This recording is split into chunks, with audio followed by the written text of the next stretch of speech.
Night Terrors Action Comics issue 2, Leah Williams, Philip Kennedy Johnson, and Vasco Georgiev. You read this. I did not. I drew that line and said, no, I've got enough to read. I don't need all these Night Terrors tie-ins. Yeah. So this is Leah Williams, and you can tell she has an affinity for Power Girl because she revealed something that I didn't even know, and I run pretty deep when it comes to, all the super characters and their origins. And so this picks up where it left off, where Paige keeps going through like this in the cycle. It's almost like the Matrix, right? Where she breaks out of the nightmares and then ends up back in this pod, and she breaks out and she says that, at a certain point, not that she's counting, but she's done it like 453 times, right? And each time Omen is there to stop her. And then she comes to realize that, that's not Omen. This is something else completely. And she gets past Omen, and it takes on this like weird, almost Brainiac kind of vibe. Like it's like almost like this talking computer. And it says, Kara Zor-El, we're only trying to do what's best for you. We're trying to make you the best that we can. And she starts to talk about something called the symbiote ship, right? And so I go, and of course I have to know if the symbiote ship's been in anything, right? Because it seems like, I don't know, Golden Age, Silver Age enough. And sure enough, in the original Power Girl origin, much like Kara showing up later, right? After Clark, Kara Zor-El on Earth 2 ended up later, but her ship ended up having like the symbiotic relationship with her, and it helped her age at a normal rate. So by the time she got to Earth, she still wasn't, she wasn't younger than Clark, but she was a fully grown a fully grown adult by that point, right? So through this, story idea, Leah Williams is taking the whole psychology of Kara. Her nightmare is that the ship is still trying to form her into the ultimate Kryptonian being, and that's not who she wants to be. So it keeps reminding her of her failures and how she's alone, and she's like, she ends up defeating it by reminding her, like, yeah, I already know all this, and I'm okay with it. So she ends up breaking out of the dream, right? You assume that the Night Terrors ends, and she comes out, and the first thing she does is she runs in to see Omen, who's still asleep, and jumps onto her bed, scares Streaky, who's sleeping with Omen on her bed, and she goes, I just wanted to check, and Omen's like, okay, yeah, whatever. And then when Paige had defeated the symbiote ship thing, when she tells it that, I know who I am, you don't have to tell me, it like crash lands into the water, right?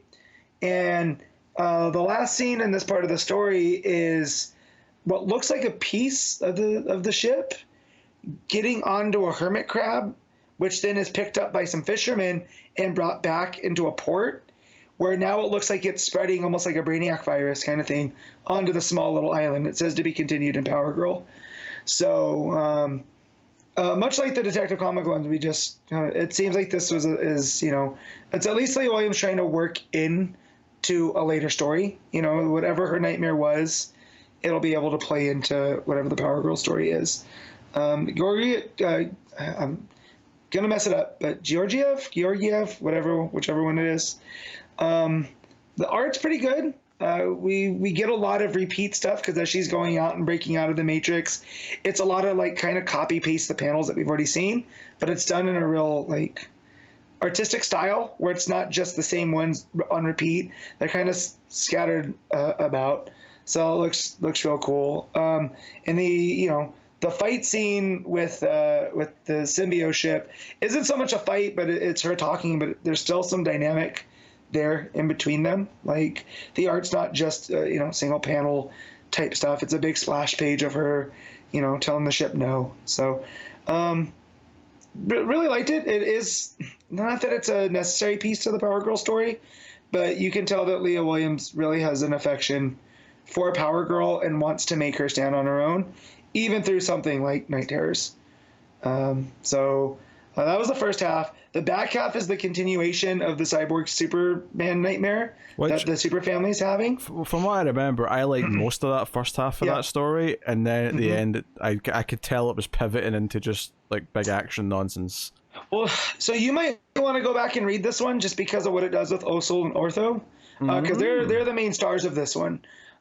So it gets to that point where, you know, Crypto and Connor and I think Natasha are all kind of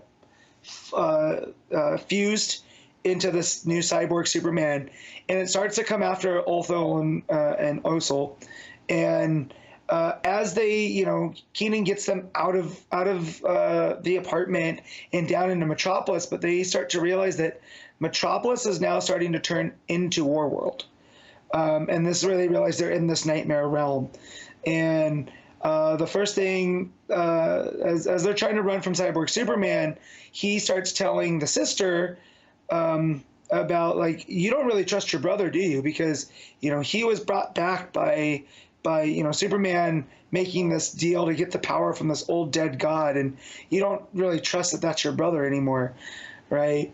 And then it goes after the brother, and I'm using sister and brother because I still forget who's who. And I don't want to. My iPad's not working that well, so I don't want to pop back open to the story. But so then it starts telling the brother, you know, or you know, about how the sister, you know, he doesn't trust her because, you know, she fought for those chains, and that fighter, that War Zune is always going to be in her no matter what she does, you know. And it's almost these inner, like almost intrusive thoughts that's fueling their nightmares. But as the nightmares keep going, the brother and sister end up realizing what's going on, and that, like, no, Superman saved them, but more importantly, they kind of saved themselves. And now they have this new family, and they don't have to deal with this all on their own. And so they end up defeating the Cyborg Superman and all the War World type stuff. Only to, you know, to end up back in the apartment at the end where they wake up and, you know, kind of discuss with the family what had gone on. So, nice little tie to Warworld stuff here. Definitely lesser on the Cyborg Superman. But the art in this one is, you know, as good as Philip Kennedy Johnson is, seeing Metropolis switch into Warworld, and then each of the brother and sister, are they twins? Are they? Yeah, because we're calling them the Super Twins, right? Oh, I don't know. Okay. Maybe? I thought I read that. Anyway, seeing each of them and each of what their struggle looked like through our world. So when the boy that was resurrected, everything's bathed in blue, like the energy that was, you know, gifted to him by Superman to resurrect him. And with the girl, everything's in that, you know, reddish orange that was in Warworld, you know. And yeah, so very, very adept storytelling from Philip Kennedy Johnson on this one.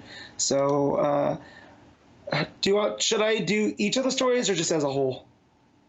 Just as a whole, I think, yeah. Just as a whole? I'll give the whole thing a 7.5. Just mainly because the Night Terror stuff is kind of, you know, based. But the fact that both of these writers and the artists themselves too are trying to tell a story that is still unique to these characters. That's not just Night Terrors. That's not just fully, you know, based on that.